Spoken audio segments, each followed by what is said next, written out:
This is the Big Stories Podcast, where we tell the amazing and inspiring stories from across the Big 12 Conference. I'm your host, Cleon Wall. On today's episode, we continue to check out new quarterbacks moving to Big 12 schools. And we have an in-depth conversation on the state of the Cincinnati Bearcats now that Brendan Sorsby is gone. That's all coming up on this episode of the pod. But first, let's get to our storylines. The big stories, biggest storylines. Number 1. How about the Texas Tech softball team coming back from down 8 runs with 2 outs in the 7th inning and then beating Ole Miss in extra innings? Tip of the cap to them, or maybe I should say, since it's softball, tip of the visor to them. Wow, go check out the extended highlights on YouTube. You will be amazed. By the way, at the start of this week, 4 Big 12 teams were headed to the Super Regionals. As we mentioned, Tech beat Ole Miss to advance. Oklahoma State won their regional in Stillwater. Unseeded ASU beat Texas A&M, while UCF upset third-seeded Florida State. Not one of those teams is hosting a Super Regional, so we shall see how they do later this week and this weekend. Number 2. Congrats to the Kansas Jayhawks baseball team, who finished as the top squad at the end of the regular season. They were 22-8 in Big 12 play to win their first conference regular season title since 1949. Now comes the postseason conference tournament and surprise Arizona at the spring training home of the Kansas City Royals and Texas Rangers.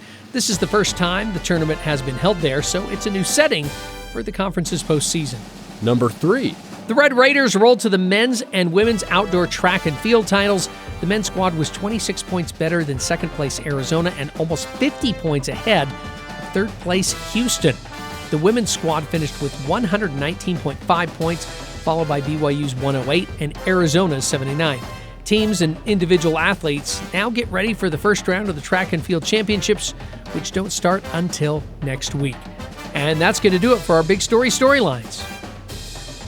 Next up, it's our continued look at the new football signal callers in the Big 12. This week, we are checking in with Oklahoma State and Iowa State, which both have brand new head coaches. But for the Cowboys, their new QB came with their new coach. Let's get the lowdown from Scott Wright of The Oklahoman. When Oklahoma State was looking at Eric Morris as their next possible head coach, they were obviously well aware of his ability to find, recruit, and develop quarterbacks. Even guys that were, he had to turn over rocks to find, guys that were not highly recruited, but fit what he wanted to do and had the skills that he thought were necessary to compete in his offense. Drew Mestemaker obviously fits that bill, a guy who didn't even start a game in high school as a quarterback.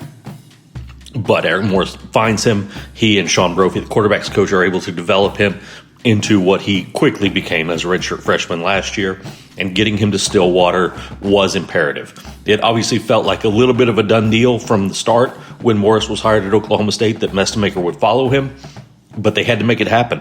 And, obviously getting the funding for that was not a certainty. They had to go out and make that happen, get that contract, $7.5 million over the next 2 years.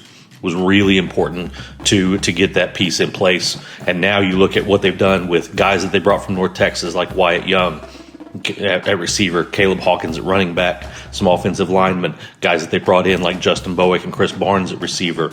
A lot of pieces in place around Mestemaker now to give him the chance to succeed at Oklahoma State the way that he did at North Texas against a higher level of competition in the Big 12. Thank you, Scott. Now over to Ames, Iowa. The Cyclones are attempting to replace Mr. Everything in Rocco Becht with Arkansas State's former Mr. Everything and quarterback Jalen Raynor. Here is Tyler Carter from the Believe in Iowa State podcast. I think one of the most impressive things about Jalen Raynor was one that he definitely endeared himself into the Iowa State culture. One of the first things that he said he wanted to do was learn every single person's name on the roster. And I think that's just really, really impressive just based on the sense of, being able to be a person and be a leader to where if you know everybody's name, you endear a lot of people and not get them on your side, but get them, you build a sense of community and trust. And I think that's important in a sense of trying to build a community or build a roster when you have 80 new faces in the building where at Iowa State as fans, we were used to some coach for 10 years, and then when he left, you have a new coach, all new everything, a new quarterback. I think that's just interesting, an interesting dynamic. Now, just him as a player, us as Iowa State fans and people a part of the media, we knew the type of player that he's going to be. He's going to be a player that he throws a beautiful ball, and he's pretty efficient. I would like the numbers to be a little bit better. I think he threw for over like 3,400 yards and 19 touchdowns. And he can also be dangerous with his legs. So I think with the type of offense that they're going to be running, if you guys are familiar with what North Dakota State ran with like Trey Lance and Carson Wentz and Easton Stick, those late 2010s teams, I think that's going to be the offense that you are going to see with Iowa State this year. They're going to be more of a run-first type of offense, and I think what Jalen's job is going to be is for him to take care of the football and be efficient. And definitely, since it's going to be a running back by committee, I think we're going to be relying on his legs a lot. But I think that's just a little bit of a snippet of what I think of Jalen Raynor. All right, it's story time, and this week we are focusing on another team that is breaking in a new quarterback in the Cincinnati Bearcats. That's because former QB Brendan Sorsby has set up shop in Lubbock, Texas. Then again, we shall see if he plays for the Texas Tech Red Raiders as he's fighting the NCAA to remain eligible after it was discovered he gambled on games. But my first question to Scott Springer with the Cincinnati Enquirer was if Bearcat fans are over the fact that Sorsby decided to spurn them for the defending Big 12 champions. Probably a little bit. You don't know how this thing's going to turn out. I've spent a lot of time on this because naturally everybody wants to know.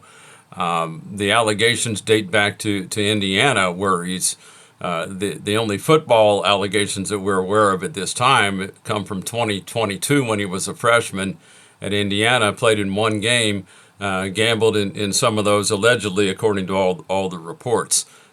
Plays at IU in 23, comes here December 23, covered him for 2 seasons. I liked him.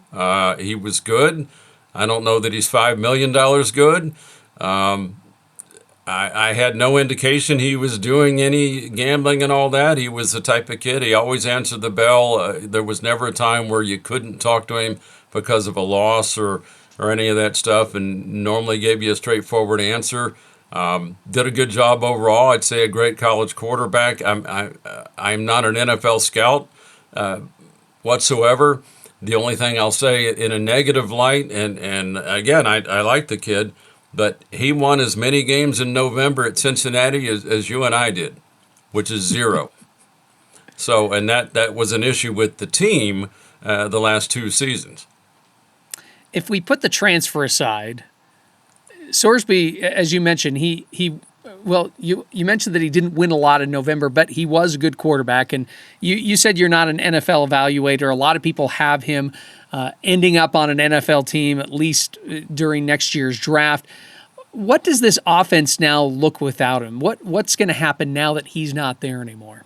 Oh, I think the offense is going to remain pretty similar. Now, the only thing is Brendan ran the ball a lot. He ran for over 500 yards. I don't know the exact total off the top of my head, but in a pinch, he could run and score, and particularly in the red zone, he was a threat, and that's always been part of the Scott Satterfield offense, that they want a running quarterback, so they have that dimension to offer. And so the kid they have in now is J.C. French, who came from Georgia Southern. Wasn't advertised necessarily as the runner that Sorsby is, but did run for over 300 yards where he was at, and showed some decent running skill this spring. And so that's still going to be a staple of the Scott Satterfield offense. They've always looked for a running type of guy. And even in his first season, when they came out to Provo, they had Emory Jones, who ran some. The guy that Emory Jones was up against in the spring was Ben Bryant, who was a pretty good throwing quarterback, went on to Northwestern, but he was more of an in-the-pocket guy. So he's always going to want to move the ball with the quarterback and their feet and all that, and it just opens up a bunch of things. This team did start 7-1 last season, and then they lost their last 5 games. Previous season, they lost 5 in a row to end the season. How restless are Bearcats faithful right now with 2 disappointing end of seasons in a row? Yeah, I mean, if you were to look at the seasons as a whole, I think the 2 seasons ago I predicted maybe 6 wins in a bowl game, and then this past season I got it right on the money, 7, but it didn't happen the way I thought it would happen. And they get out of the chute, and really you look at the first game against Nebraska, they're throwing to win the game at the very end, a very, very winnable game. They could have come into Utah at 8-0. With game day and all that, and instead they came in 7-1. But still, you had a lot of momentum. There's some talk about Brendan Sorsby for Heisman and all that stuff. And then Utah just plows them. Utah's a pretty good team. And then it kind of went downhill. Winnable game against Arizona, and then against when BYU comes here, there's at least 19 points left on the board. You had the kicker, Steven Rusnak, who had been perfect until the Utah game. And then he missed 1 there. He missed 3 against BYU. And there was at least a couple red zone opportunities that I recall against the Cougars. But, give BYU credit. You come into somebody's field in the Big 12 in that league and you win, that's a good win regardless of what it looks like. The style points don't count whatsoever. They got the win. Cincinnati did not. They deserved it. Bear won over Brendan.